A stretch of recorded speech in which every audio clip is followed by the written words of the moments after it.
তোমরা সবাই খুব ভালো আছো। আমার চ্যানেল সুপর্ণা ডায়েরিতে তোমাদেরকে আবারো অনেক অনেক অনেক অনেক স্বাগত।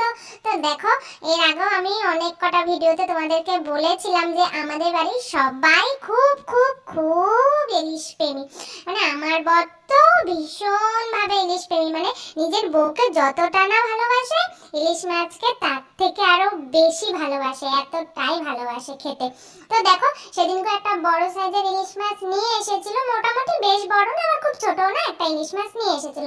এনেই বলেছিল যে ইলিশ মাছের পাতুরি খাবে। তো আমি বলেছিলাম আমি করে দিতে পারবো না, এটাতে প্রচুর পরিমাণে ভেজাল আছে, কলা পাতা আনো, কলা পাতার ভেতরে মাছটাকে আবার ঢুকিয়ে দড়ি টড়ি দিয়ে বাঁধতে হবে। আমি বলেছি আমি করতে পারবো না, কিন্তু মা আয়োজন সব করে দিয়েছে। আর দেখো মশলা টশলা দিয়েছে।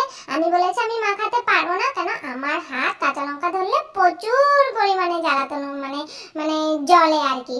তো আর এটার জন্য আমার বোন নিজেই বলছে দাও আমি নিজেই মাখবো। তো তার জন্য এটা নিয়ে ও ঝাঁকিয়ে ঝাঁকিয়ে নাড়িয়ে নাড়িয়ে নাড়িয়ে নাড়িয়ে নাড়িয়ে নাড়িয়ে ভালো করে একবারে ইলিশ মাছটাকে মাখিয়ে নিয়েছে মশলার সাথে। তারপর কলা পাতা নিয়ে কলা পাতার ভেতরে একটা করে মাছ আর একটুখানি গ্রেভি দিয়ে আর একটা করে কাঁচা লঙ্কা দিয়ে ও একদম ভালো করে মুড়িয়ে দিয়েছে। আমি শুধু একটা কাজই করেছি, দেখো এই দড়িটা দিয়ে আমি ইলিশ মাছটাকে কলা পাতার ভেতরে টাইট করে কষিয়ে বেঁধেছি, যাতে ও জ্যান্ত না হয় আবার যেন পালিয়ে না যায়। তো তারপরে দেখো একটুখানি গরম জল বসিয়ে দিলাম, যেহেতু এটা পাতুরি হবে আর এটা পাতুরিটা ভাপে তৈরি হবে, তার জন্য ইন্ডাকশনে একটু জল বসিয়ে দিয়েছি। জলটা ততক্ষণে ভালো করে গরম হয়নি, গরম হয়ে যাওয়ার পরে একটা ঝাঁঝরি বসিয়ে দিয়েছিলাম। তো ঝাঁঝরির মধ্যে আমরা প্রথমে কয়েকটা ইলিশ মাছ দিয়েছি আর কয়েকটা দ্বিতীয়বারে দিয়েছি, কারণ একবারে সবগুলো মাছ দিলে ভালো মতো হবে না। তো এর জন্য পরে আবার আমরা কটা ইলিশ মাছ পরে দিয়েছিলাম।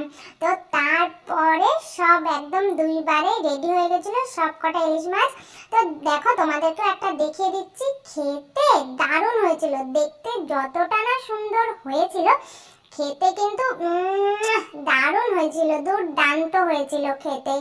তো দেখো আমি যদিও বা বারণ করেছিলাম, কিন্তু খেতে দারুণ হয়েছিল।